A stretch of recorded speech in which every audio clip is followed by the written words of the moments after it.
बिस्मिल्लाहिर्रहमानिर्रहीम। व्यूअर्स, आज की वीडियो में हम बात करेंगे top 10 MCQs related to projectile motion के हवाले से।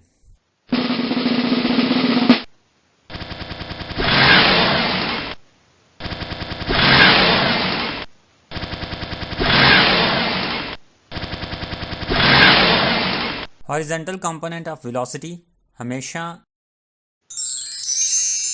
Through out the journey constant रहता है।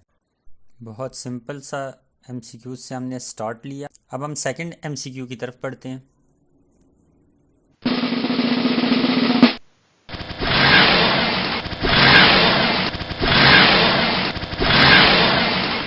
तो नाजरीन, इसमें हमारे पास करेक्ट ऑप्शन क्या है? प्रोजेक्टाइल को 490 मीटर्स हाइट से जो है वो 100 मीटर पर सेकंड की स्पीड से जो है वो थ्रो किया गया है। तो पूछा जा रहा है कि कितना टाइम लगेगा उसको ग्राउंड में पहुंचने के लिए। तो उसके लिए हमने सेकंड इक्वेशन ऑफ मोशन का सहारा लिया है। इसमें हमने जी की वैल्यू 10 रखी है और हाइट 490 और इनिशियल स्पीड 0 जो कि वाई एक्सिस के लॉन्ग है। तो इक्वेशन को सॉल्व करने के बाद हमें पता चला कि टाइम अप्रॉक्सीमेटली 10 सेकेंड्स के इक्वल है। बढ़ते हैं MCQ 3 की जानिब।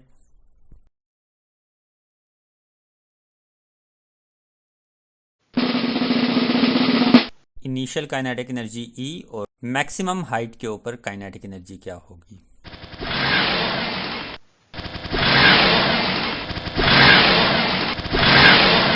तो हमारे पास करेक्ट ऑप्शन क्या होगा? 0.5 E। तो अगर हम काइनेटिक एनर्जी के लिए रिलेशन फाइंड करें जो कि मैक्सिमम हाइट पर है, हाफ mv(x²), क्योंकि y कंपोनेंट 0 है और vx(vi) cos थीटा के इक्वल है, और half mvi initial kinetic energy और थीटा 45 डिग्री है, गिवन है। इनिशियल काइनेटिक एनर्जी को E पुट कर लें और cos 45 1/√2 स्क्वायर रूट से कैंसिल होगा और फाइनली हमें हाफ E या 0.5 E मिल जाएगा। बढ़ते हैं MCQ 4 की जानिब।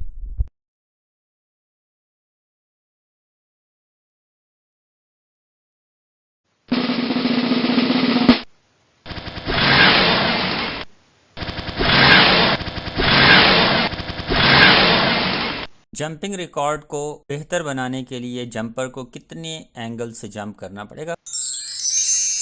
उसी एंगल से डेफिनेटली जिसमें मैक्सिमम रेंज मिलेगी।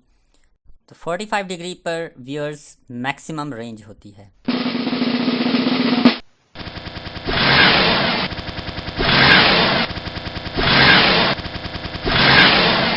इस MCQ में व्यूअर्स हमने देखना है कि कॉमन इंक्रीमेंट और डिक्रीमेंट किस में है।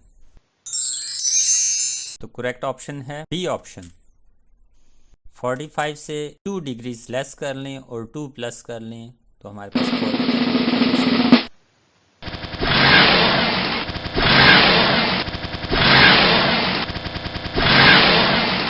हाईएस्ट पॉइंट के ऊपर वर्टिकल कंपोनेंट वेलोसिटी वो डेफिनेटली 0 होता है। बढ़ते हैं हम अपने नेक्स्ट MCQ की जानिब। MCQ number 7।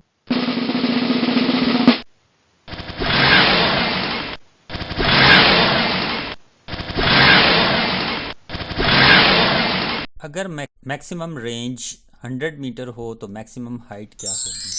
तो करेक्ट ऑप्शन इज़ 25 मीटर्स। तो अब हम देख लेते हैं हाइट के लिए हमारे पास फार्मूला है vi² sin²/2g और रेंज मैक्सिमम के लिए vi²/g।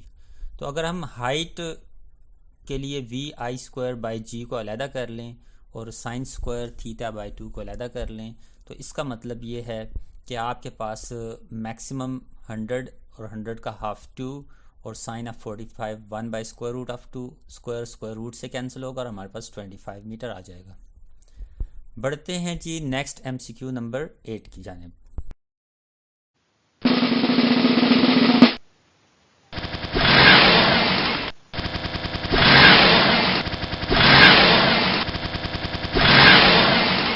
टाइम को डबल कर लिया जाए तो हाइट पर क्या इफेक्ट आएगा? तो correct option is becomes 4 times. क्योंकि हमें पता है कि height v I square sine square theta by 2g है और time 2 v i sine theta by g है। तो इसको सॉल्व करने के लिए हम सबसे पहले कह सकते हैं कि हमारे पास जो मॉडिफाइड टाइम t प्राइम है वो 2 टाइम्स t है। तो हाइट और टाइम के लिए रिलेशन पहले हम निकाल लेते हैं, क्योंकि स्क्वायर्स हैं तो मैंने इसको इस अंदाज में हाइट को लिख लिया और 2 से मल्टीप्लाई भी कर लिया और डिवाइड भी कर लिया, और ब्रैकेट के अंदर मेरे पास जो भी चीज़ें मौजूद हैं वो सारी टाइम के लिए हैं। तो हमने सबसे पहले रिलेशन डेवलप किया और फिर मॉडिफाइड हाइट और मॉडिफाइड टाइम को यूज़ किया, और फिर हमने टाइम मॉडिफाइड को 2 टाइम्स टी कर दिया और 2 को 2 से कैंसिल करने के बाद ब्रैकेट के अंदर सब कुछ जो है वो हमारे पास हाइट वाला है, एक्सेप्ट यहाँ पर हमें 2 नहीं 2 चाहिए डिनोमिनेटर में, तो हमने 2 से मल्टीप्लाई भी कर लिया और डिवाइड भी कर लिया। सो 2 टाइम्स 4 टाइम्स h, तो हमारे पास 4 टाइम्स हाइट हो जाएगा। बढ़ते हैं MCQ 9 की जानिब।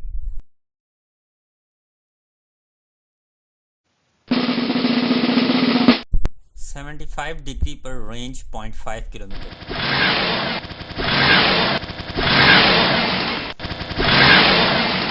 तो 45 डिग्रीज पर कितनी होगी? So option B is correct, 1 kilometres. इसको भी हम ज़रा ऑब्जर्व कर लेते हैं। अगर हमारे पास range 1 V I square by G sine of 2 times 75 है और साइन ऑफ 150 हो जाएगा, और V I square by G range maximum है और रेंज मैक्सिमम 45 डिग्री पर होती है। तो 45 डिग्री पर रेंज मैक्सिमम फाइंड करनी है, तो R1 बाई साइन 150, तो R1 0.5 है, 0.5 बाई साइन 150। अगर हम इसको कैलकुलेटर से सॉल्व करें तो हमारे पास 1 डिग्री आता है।